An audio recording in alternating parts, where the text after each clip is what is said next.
Alguns dias atrás eu vi a seguinte matéria: de filmes improváveis que seriam continuações de outros filmes, né? Histórias tão parecidas que poderiam ser tranquilamente a continuação ou mesmo coexistir no mesmo ambiente que outro filme. Lendo essa matéria eu pensei uma coisa que, na verdade, algum tempo atrás eu pensei, acho que todo mundo que lê muito livro percebe isso. Existem vários livros que têm histórias muito parecidas e que poderiam ser tranquilamente continuações de outros livros. Hoje aqui no Magic Book eu vou fazer essa brincadeira dos paralelos e ao mesmo tempo livros que se convergem mesmo para ser ou continuações ou mesmo que coexistissem ao mesmo tempo em um mundo, né, fantástico. E esse é o nosso tema de hoje aqui no Magic Book.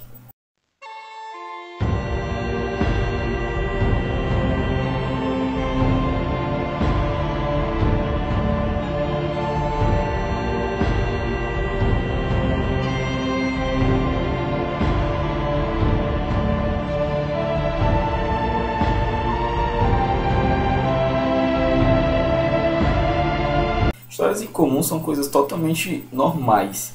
E é muito normal também que um autor, por exemplo, pegue como inspiração um tema aqui de um livro que ele gostou muito, ou mesmo que um ambiente, um determinado momento da história influencie várias pessoas escreverem sobre o mesmo tema. A questão é, existem livros que são tão bacanas e que você gosta e começa a imaginar também esse mesmo tipo de cenário em uma outra história. E existem casos ainda que as coisas vão um pouco mais além em relação a isso. Imagine então que alguns autores são muito amigos e eles trocam ideias, eles trocam figurinhas. Onde é que isso vai terminar? Onde isso vai parar? Vamos lembrar então da influência dos dois escritores, talvez que sejam os principais da literatura da fantasia, que seria o Tolkien e o Lewis. Os dois eram amigos, amigos de muitos anos, e eles tinham um clube, existia um clube literário, um tipo de clube nerd para vovôs, assim, na universidade em que o Tolkien e o Lewis era professor. E ao trocar essas ideias foram, na verdade, a grande base para a criação dos mundos seja da Terra-média ou de Nárnia. Inclusive, existem várias cartas em que esses dois autores trocaram ideias e chegou, inclusive, a ter uma certa rixa, uma briga entre os dois, porque o Tolkien ele era muito crítico sobre o trabalho do Lewis. Ele não gostava, achava infantil demais. E a pegada do Tolkien sempre foi mais pro lance da guerra. Isso é uma questão de influência de vida. O Tolkien lutou na guerra. Então, o Tolkien tinha essa coisa já mais da ação, né? Enquanto que o Lewis gostava, principalmente por ser um religioso, os dois eram muito religiosos, né? Católicos e tudo mais. Mas o Lewis, ele gostava, ainda levou isso para um outro patamar mais educacional nesse sentido, enquanto que o Tolkien preferiu fazer a coisa para um nível mais épico. A questão é, influência de amigos também existe dentro da literatura. E um caso atual e bastante curioso sobre isso são sobre essas duas séries aqui, que eu vou mostrar sempre só os primeiros livros, que é Crônicas de Gelo e Fogo e as sagas Crônicas do Assassino, que são os livros do George R. R. Martin e da Robbie Robb. Robbie Robb, no caso, é o codinome, né, o pseudônimo da autora, que esqueci o nome agora e não estou com preguiça de procurar. Mas ela é a grande amiga, do Martin. E eles são da mesma editora, o Martin, ela é meio que contratada do Martin também. Sempre eles estão fazendo seminários juntos, eventos e tudo mais. Mas o mais interessante dentro desse contexto, dessa amizade deles, é a própria escrita.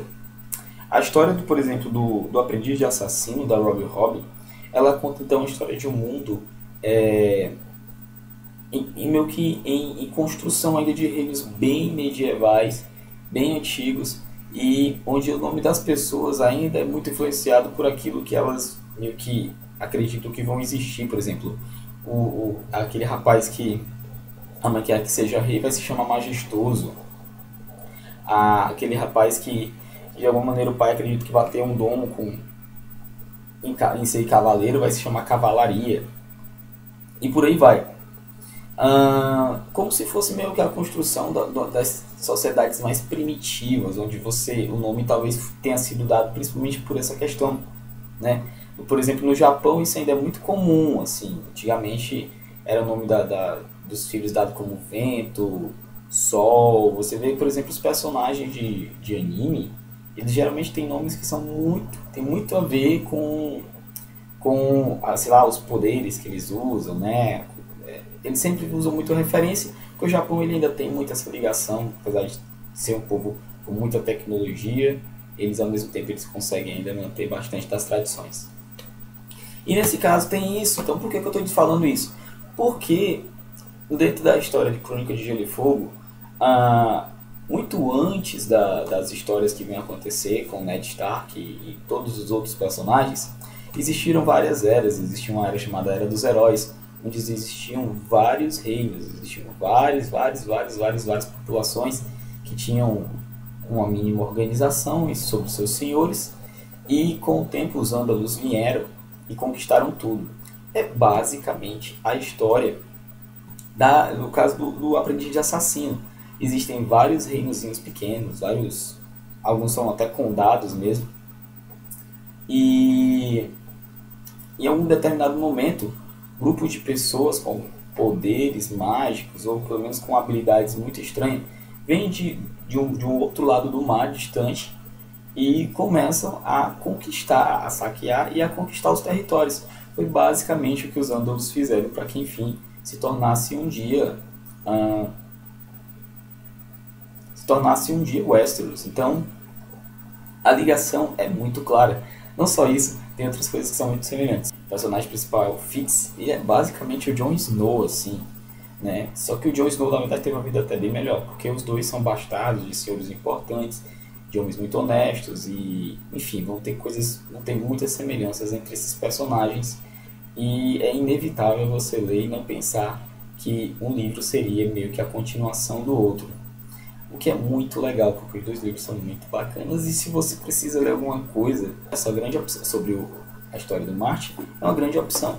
Não tem nem como você dizer que não tem influência, que não tem uma pegada assim, porque os dois são os melhores amigos, eles dois. Então, com certeza influenciaram muito a escrita do outro. Então, esse é o primeiro caso das Crônicas de Gelo e Fogo e do Aprendiz de Assassino.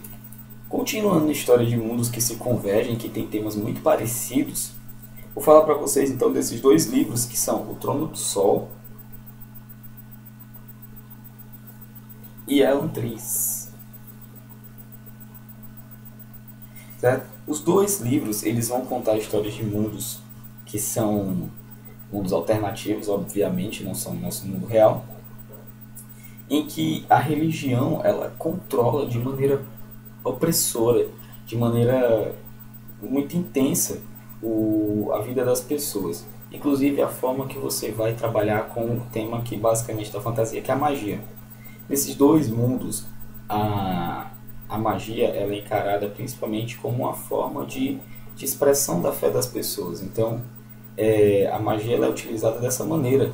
E existem os casos em que pessoas utilizam a magia de maneira racional, que seriam aquelas pessoas que são consideradas hereges, e aquelas pessoas que usam então a magia de maneira a utilizar em torno da sua fé, que seriam as pessoas que seriam os sacerdotes, então pessoas que têm um dom divino, seria alguma coisa mais parecida assim. E assim a guerra entre a fé e o uso da magia, porque aqueles que utilizam a magia de maneira teológica encaram que aqueles que não têm fé são hereges, né? Estão mexendo na verdade com poderes diabólicos, enquanto que aqueles outros que não têm fé, que não acreditam em religião, encaram que eles são na verdade cientistas, estudantes. E assim esse confronto, geralmente a fé é sempre mais forte, começa a perseguir e matar aquelas pessoas que têm essa necessidade de descobrir a magia de maneira racional, como a alquimia e tudo mais. Os temas nesses livros são muito parecidos, a ponto de termos que não são muito comuns de se utilizar, por exemplo, a admoestação, que é um ato de você explanar, dar a sua opinião, ou mesmo explicar uma coisa de maneira teológica, como por exemplo um papa quando ele está dando lá a sua opinião sobre como a religião deve ser encarada pelos seus fiéis, ele está fazendo, então ele está dando uma admoestação.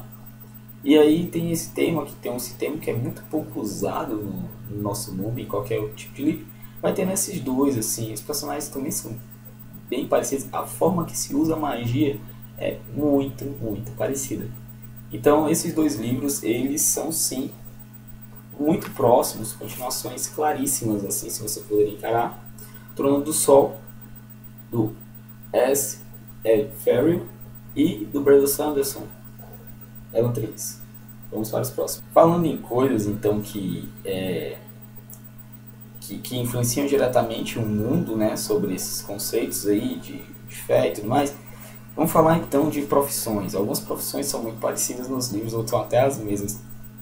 Mas algumas são tão parecidas que vale a pena você dizer que poderia ser uma história, um crossover tranquilamente entre esses dois, que é o Caça-Feitiço, do Joseph Delaney, e no caso aqui, O Último Desejo, que é a história do Geralt de Rivia, né, do Andrei Sapkowski,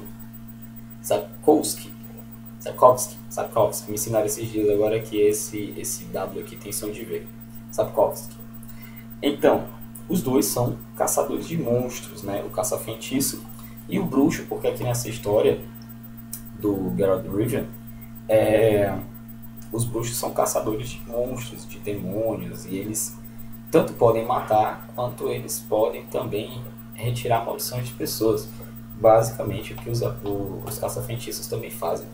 Além disso, todos eles têm treinamentos árduos, e também são odiados pelas sociedades em qual eles estão inseridos, né?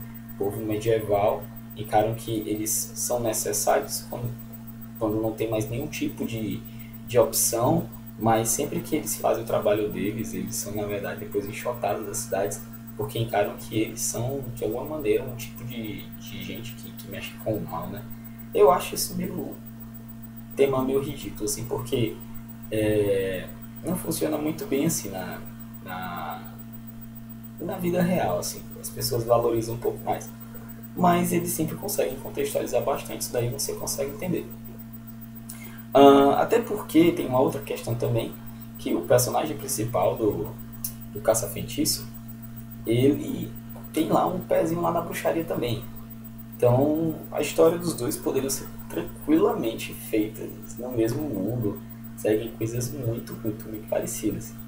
E isso eu tenho que dizer, são ótimos livros, apesar de serem livros fininhos, e serem principalmente escritos de maneiras completamente distintas. Aqui você está falando de um livro para criança. A criança pode ler esse livro aqui, apesar de ser muito assustador.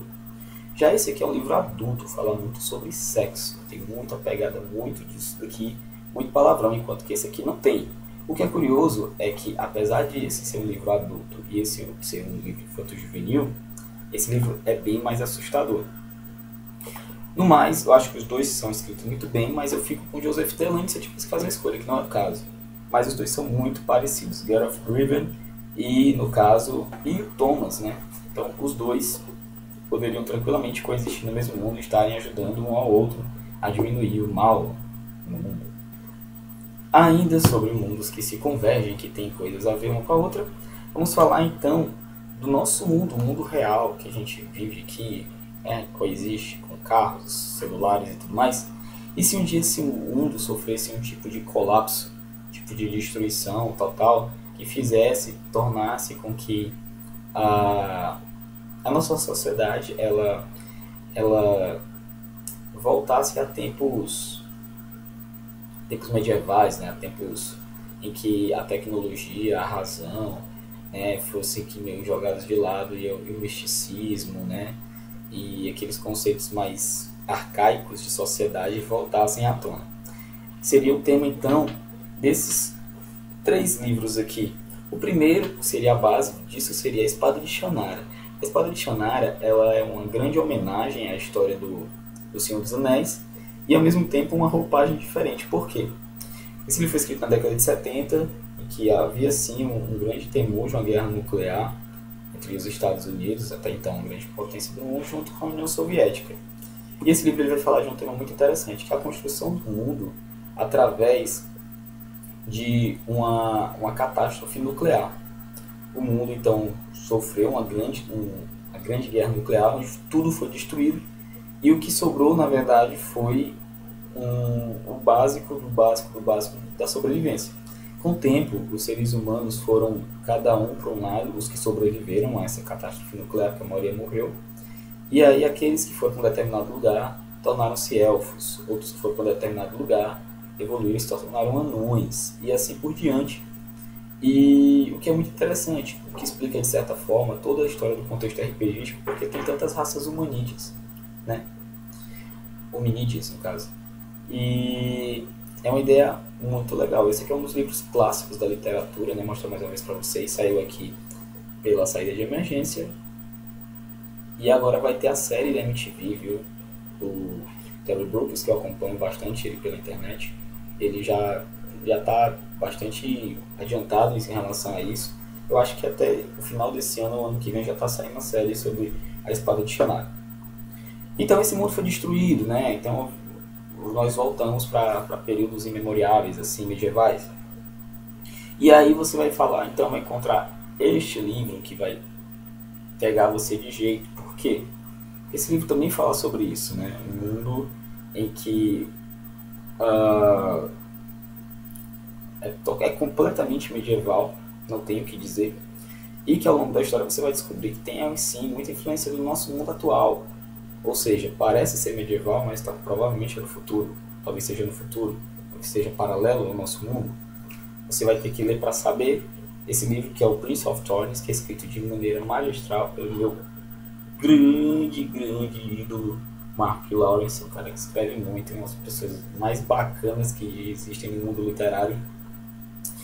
E você, não vou falar muito porque tem muito a ver com spoiler isso, mas seria basicamente isso. Imagine então um mundo que voltou a um período medieval, mas ele tem sim um pezinho no nosso mundo atual. Leia esse livro, ele é muito bom. Então vamos falar também sobre algumas distopias, porque esse caso de Encarceron fala também sobre isso. Fala sobre um mundo que um dia teve tecnologia, as pessoas não souberam utilizar essa tecnologia da maneira correta. Então houve um determinado momento em que um grupo de pessoas decidiu que a tecnologia deveria ser banida do mundo, e assim acabaram se voltando para um período mais antigo, mais clássico, né, vitoriano e tudo mais, o que poderia também acontecer perfeitamente num mundo onde houve uma guerra nuclear, né, e o que sobrou da tecnologia as pessoas então esconderam e preferiram viver de maneira mais simples. É o tema de Encarceron, onde as pessoas vão fazer então um tipo de experimento sobre esse tipo de comportamento, né? Viver longe de tecnologia, e a tecnologia que existe vai existir apenas para servir como um tipo de controle, na verdade, sobre a vida das pessoas no aspecto medieval. Leia esse livro, ele é muito legal. A Catherine Fisher é realmente uma escritora que escreve muito bem. Eu não gostei muito da tradução do livro em português, mas vale a pena também tê-lo. Curiosamente agora esse aqui é o inglês, agora que eu notei. Enfim, são livros que seguem o mesmo tema. O nosso mundo hoje sofreu algum colapso e vai para um futuro que seria bastante medieval. E encerrando esse caso também sobre mundos, agora falar até a questão mais sobre temas que se envolvem, né, que se entrelaçam perfeitamente, criando um contexto único para vários outros livros. Vou começar então com a história do Mago, do Raymond Fist, meu xodózinho, todo mundo sabe que eu adoro esse livro. A história conta então a história do Pug. É um garoto que ele tem capacidade de usar magia de maneira bem primária. Ele nem sabe muito sobre magia quando ele começa já a se utilizar da magia. Então, em determinado momento em que ele vai sim estudar a magia e vai se tornar um mago completo, né? Por isso que a história é mago, porque é a história de um rapaz que vai se tornar um grande mago. No final da história, não é no final da história, porque senão eu estaria... Não vou falar isso, porque senão isso vai ser spoiler. Mas enfim, a ideia que há aqui dentro do mago é uma história em que, por exemplo, as pessoas deste mundo especificamente aprendem magia de maneira muito simplista. Não existe uma escola, não existe uma sociedade muito bem formada sobre os magos. Até que em determinado momento, o Pug, quando ele já está aprendendo bastante sobre magia, ele sabe bastante, eu vou deixar bem claro, ele vai se tornar um mago poderoso, certo? Decide montar então uma universidade da magia, certo? Para poder ensinar para as outras pessoas a magia de maneira mais racional. E aí é onde tem o gancho para os outros livros que eu vou falar para vocês, que são o Clã dos Magos, né, da Trude Canavan, que vai contar a história de uma personagem que ela tem magia, ela descobre que pode utilizar magia, né, porque em determinado momento, quando ela é criança, ela pega uma pedra, fica com muita raiva e joga no mago, sendo que esse mago está protegido por um campo de força, e nada pode atravessar esse campo de força, a não ser que seja algo que seja utilizado por um mago mais poderoso.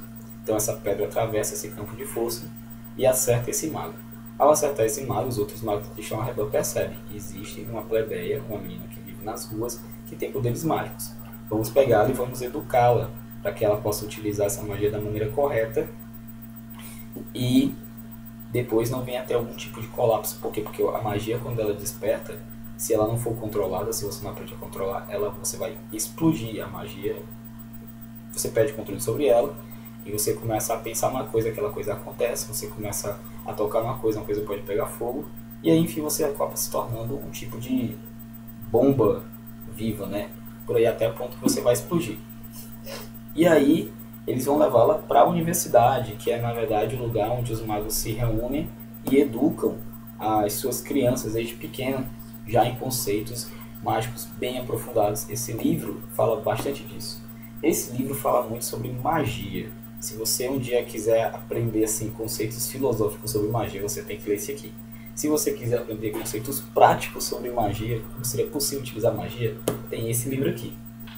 E aí você então está falando sobre pessoas que têm poderes mágicos e a magia vai poder destruí-las se ela não utilizarem da maneira mais correta. Então você também vai falar sobre estudos sobre o veneno, as aventuras de Helena Zaltana, que também é o mesmo caso. A Helena ela tem poderes mágicos que ela não sabe utilizar. E em um determinado momento a mago chega para ela: se você não se preocupar em treinar esses seus poderes, você vai explodir, porque a mágica ela faz isso. É o mesmo conceito do Clã dos Magos. Isso é muito legal, porque são ideias originais mesmo, cada um escreve de um jeito diferente, mas que convergem para o mesmo tema, pela mesma ideia. E tem o mesmo caso, e a Helena precisa de uma universidade.